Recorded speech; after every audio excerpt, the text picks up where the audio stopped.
Coucou, bonjour, je suis Alvin Kecha. Je suis directrice commerciale dans le MLM. Je suis formatrice en le développement personnel et la performance durable. Je suis aujourd'hui j'aimerais vous présenter, d'après mon expérience, les 10 stratégies, alors les 10 méthodes pour être une personne à succès. Déjà, le succès dépend de la manière dont chacun le conçoit. Le succès dépend de ce qu'on veut, ses objectifs, ses principes et surtout, pour pouvoir être une personne à succès, ça dépend des bases, des fondements dont vous vous êtes donné. Donc la première règle pour moi, c'est que vous devez d'abord être authentique.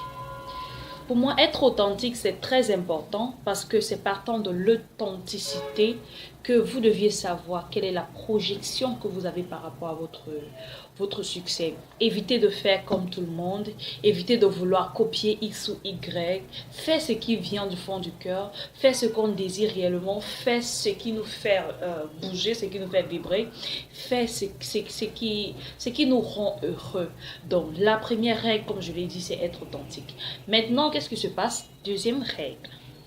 Deuxième règle, pour moi, je pense qu'on doit tout simplement keep forward, marcher vers l'avant, toujours aller vers l'avant, quelles qu'en soient les difficultés, parce que beaucoup d'entre nous, surtout les jeunes, nous n'aimons pas de difficultés, nous n'aimons pas quand c'est dur, nous n'aimons pas d'obstacles.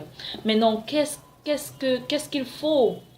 Il faudrait tout simplement que nous ayons fermement confiance en nous, qu'on se dise que oui, on peut, qu'on soit déterminé et que quels qu'en soient les obstacles qui sont sur notre chemin, qu'on se dise, mais ça, ce n'est qu'une petite étape pour que je puisse aller de l'avant et qu'on continue à aller de l'avant, qu'on continue à avancer, qu'on continue à persévérer dans la difficulté, dans la peur, dans la tristesse et même dans l'obstacle, qu'on puisse trouver cette peur ou cet obstacle, tout simplement comme une échelle qui va nous permettre d'aller de l'avant. Donc, troisièmement, c'est travailler dur.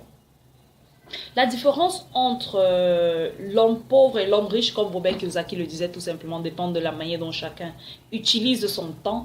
Et pour corroborer cela, je dirais tout simplement que tous les jours, toi et moi, nous avons 24 heures. Et nous savons comment nous utilisons nos 24 heures. Nous savons sur quoi nous focalisons pendant ces 24 heures. Nous savons quelles sont nos priorités durant ces 24 heures.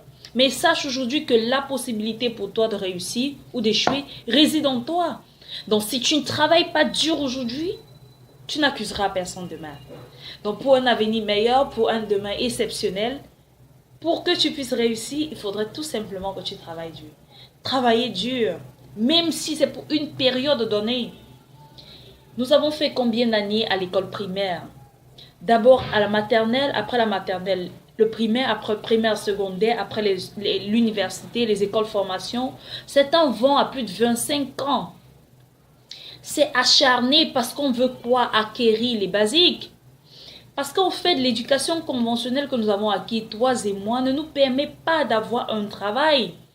C'est pourquoi, après toutes ces années à l'école, on n'a même pas la garantie d'avoir un stage de vacances dans un bureau ou dans une société.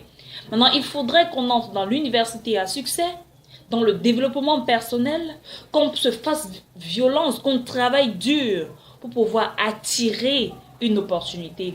Et pour ne pas faire partie de ces personnes-là qui partagent ou alors qui font le troc entre leur performance et de l'argent, mais travailler intelligemment de telle sorte que l'argent travaille pour toi.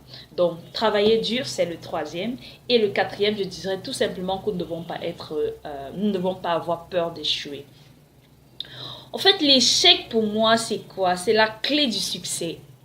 C'est quand on a échoué qu'on connaît la douleur. Et une fois qu'on aura réussi, on saura comment conserver cette richesse. Parce que le plus dur, c'est pas de réussir. Le plus dur, c'est comment faire pour réussir. Est-ce qu'on est prêt pour réussir? Qu'est-ce qu'on doit mettre sur pied ou quels sont les ingrédients à mettre ensemble pour que le succès puisse être effectif?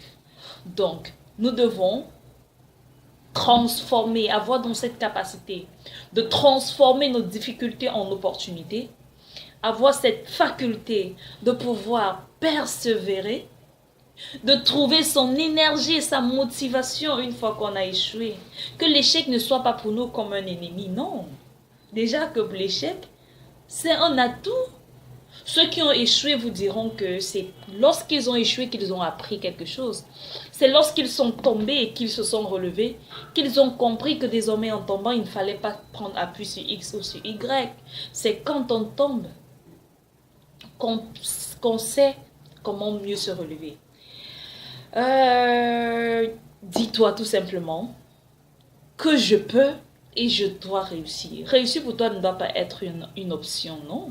Elle doit être tout simplement une réalité. Cinquième, nous devons choisir nos parties. Oui, nous devons faire un choix. Lorsqu'on décide de réussir, on doit savoir ce que les clés du succès ou de la réussite. Si notre succès ou pour réussir, il y a des personnes avec qui on ne doit pas marcher parce que ces personnes ne partagent pas la même idéologie, ne partagent pas le même rêve, n'avons pas la même vision, je suis désolée. On va se séparer. Parce que moi, je vais réussir. Je sais que pour réussir, j'ai besoin de marcher comme ça et tu n'es pas une personne qui peut te faire violence pour réussir. Ben non, je ne marche pas avec toi. Donc, nous devons faire nos choix. Nous devons savoir qui on veut devenir, quelles sont nos aspirations, ce qui passe dans la tête et non dans le cœur. Nous devons tout savoir, mettre tout ça sur pied si on veut réussir. Je dis bien de faire un choix. Il faut opérer le choix. Il ne faut pas faire partie de ces personnes qui disent non, je pense un peu de ceci, un peu de cela, ça va m'arranger. Je suis désolée. Si vous avez décidé de réussir, si vous avez décidé d'être une personne à succès, il faudrait savoir quels sont les ingrédients ou quel est le chemin du succès. Et le chemin du succès n'est pas libre. Le chemin du succès n'est pas limpide, n'est pas aussi fluide. Le chemin du succès a beaucoup de contraintes et il faudrait que vous puissiez être armé de patience, armé, très sélectif dans vos choix, que vous puissiez être armé de sagesse, que vous puissiez être une personne, une visionnaire, une légendaire, une motivatrice, que vous puissiez sortir de l'ordinaire, décider d'être une personne extraordinaire, afin de réussir. Le sixième moment, je dirais tout simplement que you need to earn your success. Nous devons mériter notre succès. Le véritable succès, c'est pas le genre dont on se lève un matin, on se rend compte qu'on a réussi. Parcours de baguette magique? Non, c'est pas ça. Le succès, votre succès, vous pourriez l'expliquer. Vous allez être capable d'expliquer votre succès. Le point de départ, comment le départ a été, votre histoire en fait. Le succès, c'est pas un acquis, c'est une quête perpétuelle.